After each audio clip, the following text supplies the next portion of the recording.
A quick note before we get into the episode. Oversharing is a podcast for entertainment purposes only. It is not a medical podcast and does not constitute medical or psychological advice. Always seek the advice of your physician or mental health professional. All right, let's do some intentions. I'll read them. Hi, Jordana and Dr. Naomi. I could really use your help with something that's been weighing heavily on me. I'm trying to set an intention that can help me manage my anxiety around something bad happening to my child and to begin moving forward after a recent close call that shook me deeply. For context, I have a 2-year-old toddler who is truly the light of my life. He's your quintessential spunky toddler, vivacious, curious, and I say this lovingly, completely feral and always on the go. I consider myself to be a highly vigilant, even borderline paranoid parent when it comes to child safety and accident prevention.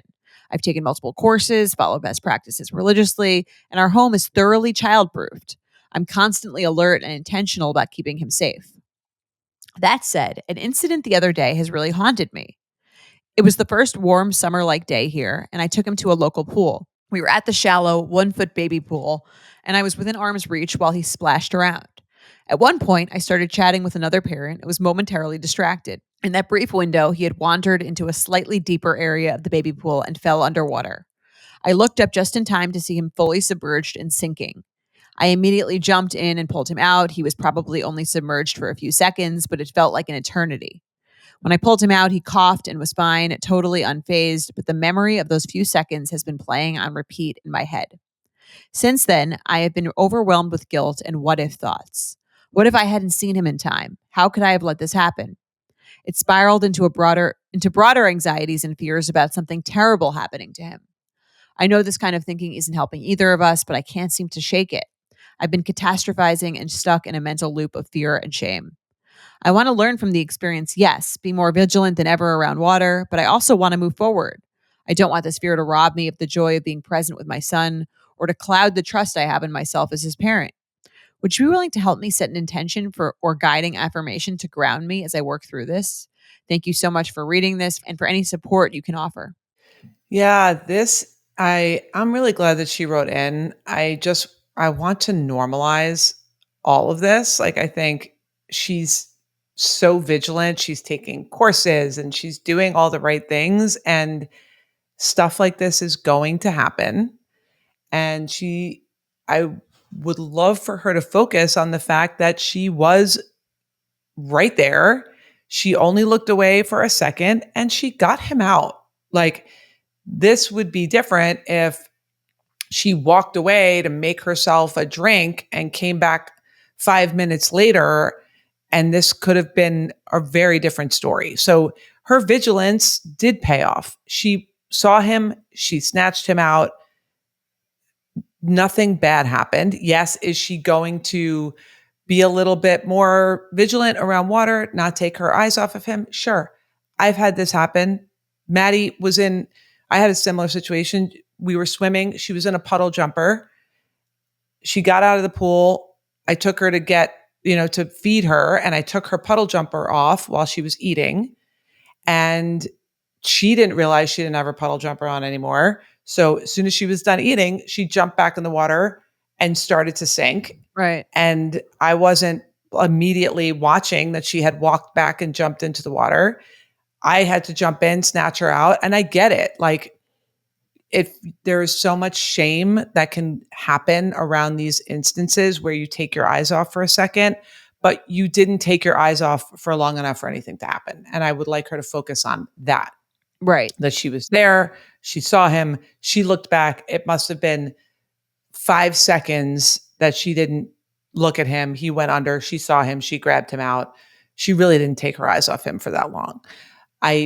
Yes, be vigilant around water. Don't take your eyes off of them at all. But I think the shame around this, if you went around the room with 100 parents, you would find 100 stories of things like this that have happened. And it's just to normalize it. Like, I could go on and on Right. about stories that I had Lila rolling off a bed, like onto the actual floor when she was like 4 months old or something like that. Right. It's gonna so happen. much shame Something like around that, yeah. these things. So I want to just shed your shame about that. These things happen. It doesn't make you a bad mom. You were right there. And I give you credit for letting him have these experiences, because there are some parents that wouldn't even let their kids be in the water and explore the water and do that type of thing. So I think you're letting him explore his world, and things like this are going to happen. And you didn't take your eyes off him long enough for anything bad to happen. But I get it. That moment of panic, Right. that's living in her body. And that's what I think is creating a bigger thing out Right. of it. Yeah, like that fear of like one more wrong move and I could lose everything, all Yeah. of it. Right. Yeah. Yeah, for sure. And again, it's like, I think we see people that have these moments when your nervous system gets activated to that level, like whatever she felt in that moment, that becomes seared into your wiring. So now that's what's creating kind of this rumination about all the what ifs. And so I think if you can kind of think about that situation a little bit, calm your body while you're thinking about it, focus on the fact that you didn't take your eyes off him for long enough for anything to happen, and do the thing which we've talked about, which is like, okay, what can I control? She's controlling what she can. She's taking the classes. She's, learning from this experience. She's not going to take her eyes off him in the water. All the things that you can control, and then accept the things that you can't control, which is the fact that this happened, and your perspective on it. It doesn't make you a bad mom. Every single, from parents to dog parents. I've had people come in with, guilt about something that they did to their dog. They left them alone too long in a crate, and they, pooped themselves and were sitting in poop for too long. There's like all these ways that we can shame ourselves for not being a perfect caretaker, from dogs to humans. So I really hope that you can cut yourself some slack. It happens. It happens to every single parent out there. Right. And the fact that she is so, vigilant and upset about it, I think is a sign. She wasn't like, what happened? Like that she's already the type of person who's like Yes. clearly very on top of things. So I think like that in itself should give her comfort, like the fact that she is prone to this kind of anxiety. Yes. Yes. Your instincts are good. You looked back you only took your eyes off him for a second. You looked back, you jumped up, you scooped him out, and your instincts kicked in. So I think sometimes if you can trust your parenting instincts, it's can be really helpful. What I would not like to see her do, which is what a lot of people do, is get down kind of like a internet rabbit hole on all the things that can go wrong and all the issues that you can have in parenting. And it's going to start here with like drowning and toddlers. People have this around food and babies. We've gotten questions about that. Or I think the internet can really scare you. Like the few moments that I spend on Instagram, I get so many. They know that I'm a parent, obviously. Right. I get so much stuff about what you should be doing and what you shouldn't be doing, and what is going to ruin your kids and what's going to make your kids incredible. And it's like so exhausting to try to be a parent already. Right. Yeah. Like in an effort to kind of make yourself feel more safe, you can often make yourself just feel like constantly in a stressed panic state. Having to be afraid, and they know what behaviors you're worried about. I mean, I bet you already I bet her social media is now being bombarded with like baby water safety Right. devices that you can buy, and swim lessons. And I would guarantee it, because somehow they're listening. Whatever it is, they know what you're afraid of, and they're going to make you more afraid so that you buy some product or do something or take some class or whatever it is. So you're a good mom. You have good instincts. My intention for you is, I am a good mom, and I will trust my instincts to show me the way. Your instincts are on par. You're doing everything right. This is going to happen. They're going to fall off the monkey bars. They're going to, Google something later on that they shouldn't be looking at. They're going to, fall off a bicycle. This stuff is going to happen. So control what you can, accept what you can't. You're a good mom and you have great instincts. You got to him very quickly, barely coughed a couple times, and he was fine. Good luck. Yes. Yeah. That's a good intention.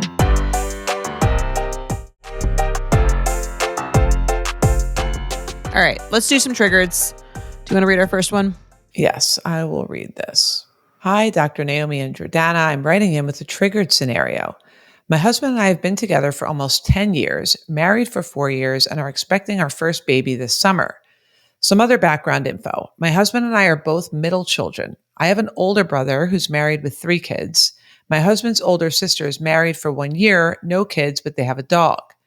Neither of our younger siblings are married or have kids yet. So here's the triggering scenario.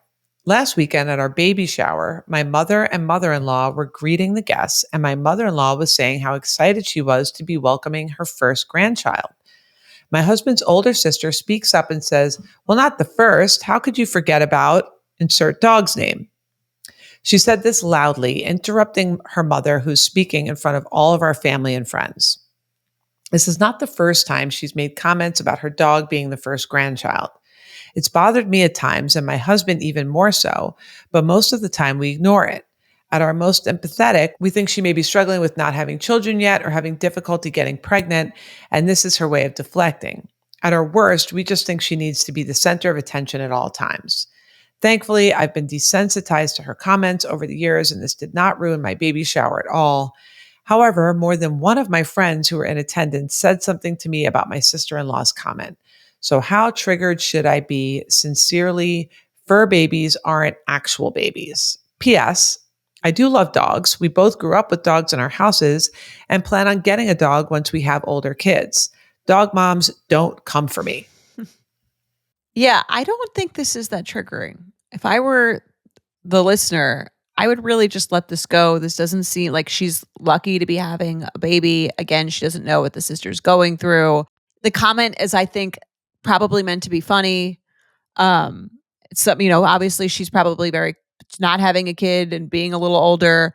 It's kind of weird. I guess it might be weird for her to be like her younger brother is having a baby before her, and so she's feeling a little anxiety about that. Perhaps again, whether she's having issues getting pregnant or not, or just like feeling a little bit weird about that fact. It doesn't seem that offensive to me. Yeah. I don't know. Like, who cares if she's making that joke? Like, unless the listener truly feels like some sort of pride in being the first grandchild on that side, and maybe that's why she's triggered. Like this, she wants that to be her thing. I don't see why she cares that much. I kind of agree. I think there is, and I think this happens with siblings a bit, and I guess sibling in-laws. There is a little bit of like an attention. I think she's kind of accusing the sister-in-law of being attention seeking when the only reason she would care is because maybe she wants to be, maybe she's attention seeking in the spotlight. And it's not that the sister-in-law is like trying to steal her spotlight when like she's clearly in the spotlight. It's her baby shower. It's her day. I do think it's good for people to be mindful of that, whether it comes to like brides and bridal showers and baby showers. It's like, it's your bridal shower. It's your baby shower. It's your day. If someone gets like a little sprinkling of attention for a second, that's okay. right? Like, you're still the guest of honor. I think people do this around bridal stuff too. Like, you can't take a minute of attention away from the bride. It's like the whole thing is about the bride. If someone wants to, I don't know, cry because their feelings were hurt about something, it doesn't mean that they're like stealing your whole bridal experience away. Or if she wants to make this comment meant to be funny, yeah, maybe she is feeling a way about it. I would stick with that explanation. Right. So you don't get triggered about this. Agree. And thank you for writing in. But honestly, the line, thankfully, I've been desensitized to her comments over the years and this did not ruin my baby shower at all, is a little like absurd. The fact that there's any chance this would ruin your baby shower if there's any chance this would ruin your baby shower, someone saying that line, I think there's something wrong with you. Yeah. Well, it's interesting because I think probably why she felt the need to write in or felt validated was because more than one of her friends mentioned it. So that's why I think this is one of the things that can be a little damaging in some ways about gossiping, or like that need that we have to be like, oh my God, your sister-in-law made that comment. That was so weird. I can't believe she said that. Cause then it like Right. fuels this thing of like, oh my gosh, you're right. I can't believe and then it makes it into a thing when it's not a thing. So I think maybe she would have been fine, except for the fact that a couple more than one friend mentioned it. And they probably just like wanted to stir the pot a little about like something that felt a little like some Fun. drama and Right, yeah. fun. And it can, And maybe they know you already have issues with her, which it Yes. sounds like you do. Yes. So Yeah. I do think this is the reason why a lot of times this gossipy thing, like trying to make conversation by way of throwing someone else under the bus, can be damaging, because now she's going to feel a little bit, it's just going to be more top of mind that the sister-in-law's attention seeking. And if she didn't come to us and get a little bit more of a balanced perspective, the husband's irritated, she's irritated, this whole thing can snowball. And I've seen this where now she's looking out for other things that the sister-in-law is doing to seek attention. Now she's focusing on those things. She's noticing those things.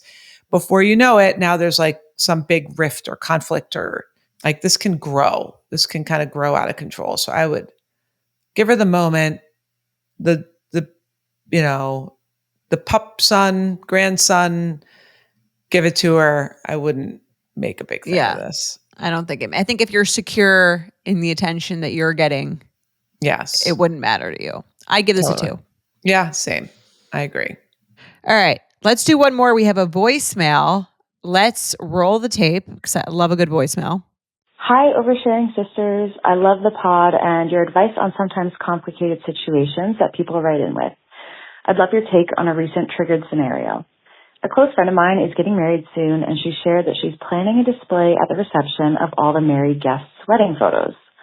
For context, I'm 31 and single, and even though I live a fulfilling life with travel, a growing career, and awesome friendships, it feels like society keeps finding ways to remind me that my life isn't as valid because I'm not part of a couple.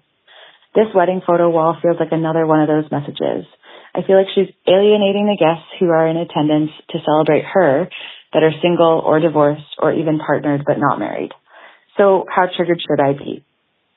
Coming from a 31-year-old single girl who wants a relationship and hasn't found the right guy. All right. What do you think? I never heard of this before. Is this a thing? To me, like, again, this seems less triggering to me and more like weird. Like, why would I want to see pictures of couples on their wedding day that I might not even know, that are just friends of the bride and groom? Like, it just seems like an odd choice to me. Yeah. I guess, like, again, to me, it's not triggering, but I'm married. So I could see, but that being said, I could see why this would be triggering to the listener as a way of feeling like left out, seemingly like totally unnecessary. I think, and that ties back to my first point, like seemingly totally unnecessarily. Like, again, I don't really see how this adds to the wedding or feels like necessary at all. And I could see how it would add to just a feeling of being left out. Yeah.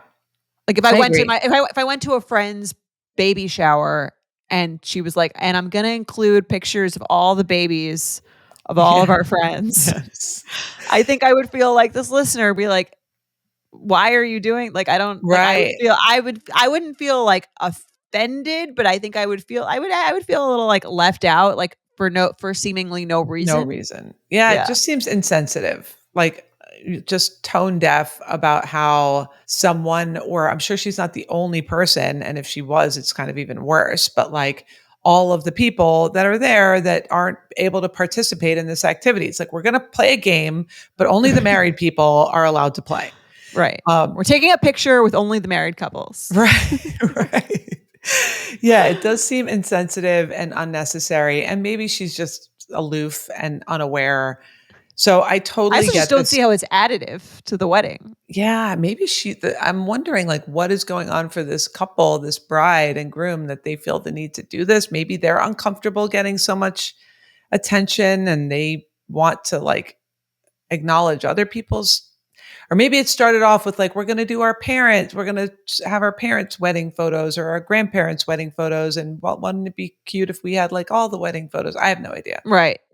That could be it. But I agree, this is triggering. However, I do think instead of kind of doing the thing where you're like, these people are terrible, I'm not going to go, which I don't think she's necessarily doing. I think it's a moment where she can practice, right? Practice tolerating, accepting. I know that all the things that she says, like, I have a great life, I have great friends, I have a great career, I travel, all the things that are amazing about your life, and not letting this shake that. And in fact, allowing it to say, okay, here comes a wave of the thing that's probably in there somewhere. Yeah. Like, I feel lonely, or I feel scared that I'm never going to find my person. And these Or moments, behind or whatever it yes, is. Yeah. behind. Yeah. The timeline, all of that. So recognizing that this triggering moment is a moment where you're being forced to kind of sit in the worst parts of being single temporarily, and just kind of like being like, all right, this is on me right now. It's a wave that's coming. And I do think it's better to kind of look inward and kind of be like, okay, this is just forcing me to kind of acknowledge what's here, whether it's loneliness or feeling left behind, all those things. Have that moment. And instead of turning it to like, these people are bad for doing this thing, which I do agree it's triggering, but instead of turning it to like, people are bad for triggering me, like, here's a little moment of practice where I can kind of, this is like going to the gym for my ability to kind of tolerate being single in a peer group that is largely coupled, which isn't easy. I get it, but it's here. So there's nothing you can do about it. You can either get pissed and maybe not want to go to the wedding, or say something about how insensitive it is, or you can be like, all right, here's my chance to kind of grow, learn to tolerate, learn to accept. If you need to, like, if what comes up is strong enough that you have a cry about feeling lonely, or you have a cry about feeling behind, great. Acknowledge what's there. But yeah, I totally agree. This is triggering. I'm not going to give this a super low score. I'd probably give it like a 5. I was going to say a 4, just because it's not like, and if she's the only single person, non-married couple person, I would give it like a 6. Yeah. If it's like something weird that the couple, because it doesn't feel that personal, I would give it a 4. Yeah. And it also might just be like one of those little screens like in the corner of the room where if you want to stand there and wait for your wedding photo to show up on the, slideshow, you can, unless it's like the whole wedding's going to stop and we're all going to sit around and look at everyone's wedding photos. That's a little different. I can't imagine that's what's happening here. Plus, also know that even the married people think this is weird, like at the wedding. Like, I don't think anyone would ask for this. So if that helps her feel better, I don't think everyone's like so excited about this. Yeah. Yeah. People are so strange. Yeah. I don't know who gave them this idea. I'm curious. I really would love to know what the concept is. Yeah. Give us a follow-up. Yeah. I want to, when you get there, like, how does this go down? What's the point of this? Maybe there is something meaningful behind it for them. It's just they're so using strange it for like table settings, like each couple gets, but I don't know. I guess like it's just weird because I probably wouldn't know most of the people. Like, you don't know everyone at the wedding. Like, you're having to look at, and I do agree with the concept. It's like, you're there to celebrate the couple getting married. Why do we need to celebrate every couple who's ever gotten married before? Maybe it's like a giveaway. Maybe they're taking the photos and framing them and like using it for a giveaway. And maybe they'll use a photo of her like somehow. I don't know. Yeah. Please give us an update on how these photos were used, where they were placed. Yes. I would love it. Yeah. This is an interesting one. Yes. Valid, but use it to kind of work through your own stuff. This is the episode of bad ideas for parties. This is the party planning don'ts. Yes. Okay. All right. Well, we did it. Thank you guys. We're glad to be back. And we'll see you next week. All right. That's our time. Great work today.